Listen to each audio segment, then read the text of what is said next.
मध्य प्रदेश के सीएम श्री शिवराज सिंह चौहान ने लाडली बहना योजना के बाद एक और योजना का शुभारंभ करने जा रहे हैं। इस योजना का नाम मुख्यमंत्री सीखो कमाओ योजना है। आज के वीडियो में मैं आपको बताऊंगा सीखो कमाओ योजना की पूरी जानकारी। इस योजना से आप कैसे लाभ ले सकते हैं और इस योजना की पूरी जानकारी मैं आपको आज अपने इस वीडियो में दूंगा। अगर आपने मेरा चैनल सब्सक्राइब नहीं किया है तो सब्सक्राइब कर ले और बेल आइकॉन दबाना ना भूले। तो चलिए बात करते हैं मुख्यमंत्री सीखो कमाओ योजना। इस योजना का मुख्य उद्देश्य ये है कि इस योजना के तहत प्रदेश के युवाओं को रोजगार दिया जाएगा। रोजगार करने के तरीके सिखाए जाएंगे, ट्रेनिंग सिखाई जाएगी, उनका स्किल डेवलपमेंट किया जाएगा और भी कई चीज़ें सिखाई जाएगी। सिखाने के साथ साथ युवाओं को पैसा भी दिया जाएगा। इस योजना के तहत युवाओं की जिस प्रकार क्वालिफिकेशन होगी, जिस संस्था को वो चयन करेंगे, उस संस्था के हिसाब से युवाओं को पैसा भी दिया जाएगा। तो सबसे पहले हम बात करते हैं युवाओं के लिए क्या पात्र चीज़ें होनी चाहिए। पहली पात्र चीज़ है जिनकी आयु 18 से 29 वर्ष तक है, वही इस योजना के तहत अप्लाई कर सकते हैं और लाभ उठा सकते हैं। दूसरा, आप मध्य प्रदेश के स्थानीय निवासी हो तो ही आप अप्लाई कर सकते। तीसरा है जिनकी शैक्षणिक योग्यता 12वीं या ITI उत्तीर्ण हो या उससे उच्च हो। योजना के तहत चयनित युवाओं को छात्र प्रशिक्षण कहा जाएगा। अब हम बात कर लेते हैं युवाओं को स्टाइपेंड यानी किस प्रकार से पैसा मिलेगा, क्या क्या कार्य उनसे कराए जाएंगे, पूरी डिटेल कुछ बिंदुओं में है। तो पहला बिंदु है मध्य प्रदेश के युवाओं को प्रशिक्षण के साथ साथ प्रतिमाह स्टाइपेंड प्राप्त होगा, यानी कुछ पैसा उनको दिया जाएगा।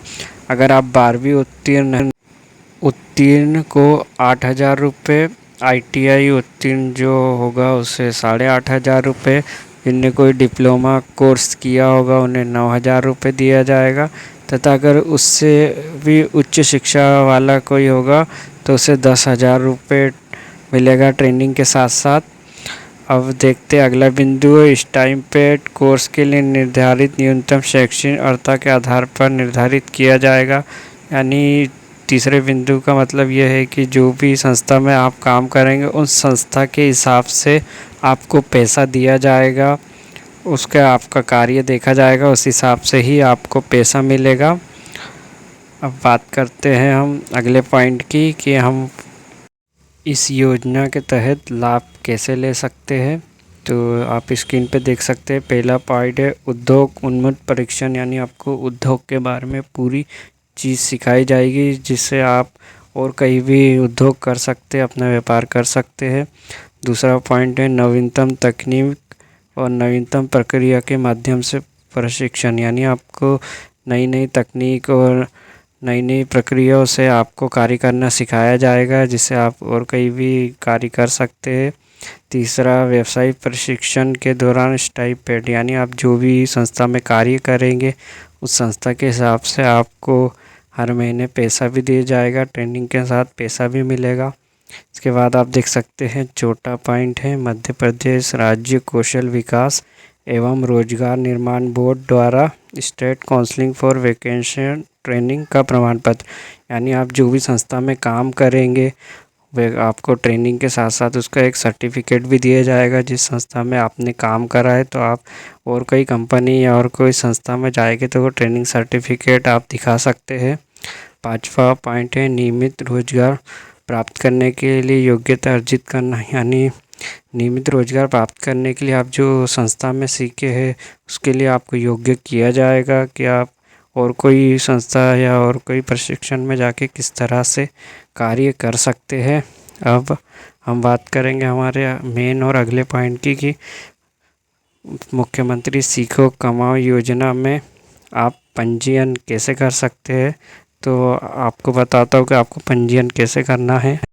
आप यहाँ स्क्रीन पे देख सकते हैं पंजीयन प्रक्रिया, अभ्यर्थी पंजीयन, दूसरा संस्था पंजीयन। तो पहले अभ्यर्थी पंजीयन के बारे में बात कर लेते हैं। तो पहला बिंदु है मुख्यमंत्री सीखो कमाओ योजना पोर्टल पर अभ्यर्थी पंजीयन पर क्लिक करें, यानी आपको ऑफिशियल वेबसाइट पे जाके अभ्यर्थी पंजीयन पे क्लिक करना है। फिर दूसरा पॉइंट है आवश्यक निर्देश एवं पात्रता से संबंधित दस्तावेज को ध्यान से पढ़ें। उसके बाद जो भी निर्देश और शर्तें होगी उसको आपको ध्यान से पढ़ना है।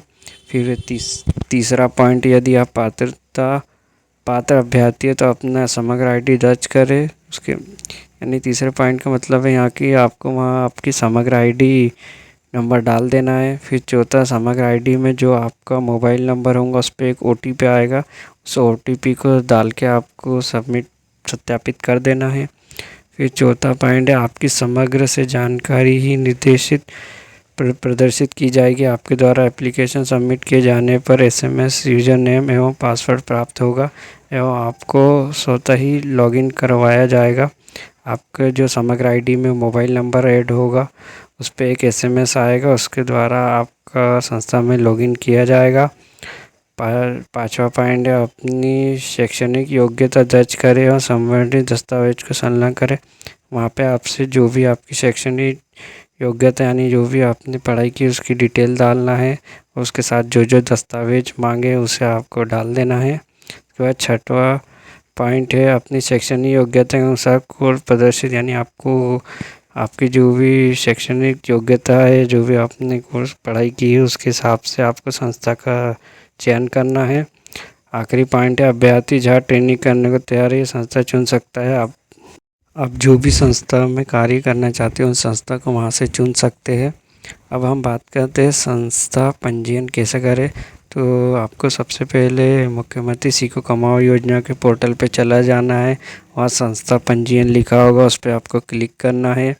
उसके बाद अधिकृत व्यक्ति की जानकारी यानी आपको आपकी जानकारी वहाँ दर्ज कर देनी है, आपकी पूरी डिटेल भर देनी है। फिर आपके पास आपको आपका तीसरे नंबर पे GST नंबर का लिखा है तो आपको GST नंबर डाल देना है।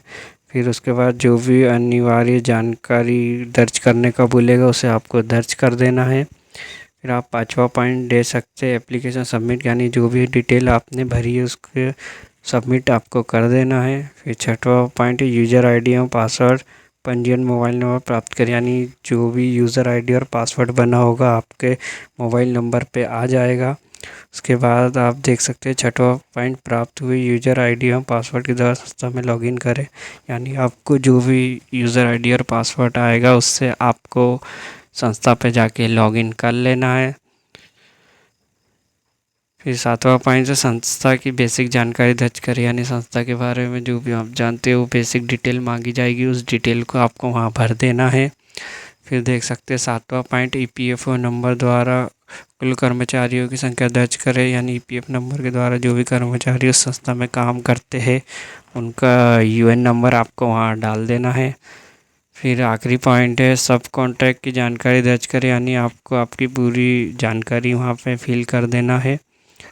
तो इस तरह के और भी वीडियो अगर आप देखना चाहते हैं तो मेरा चैनल सब्सक्राइब करें और बेल आइकॉन दबाना ना भूलें।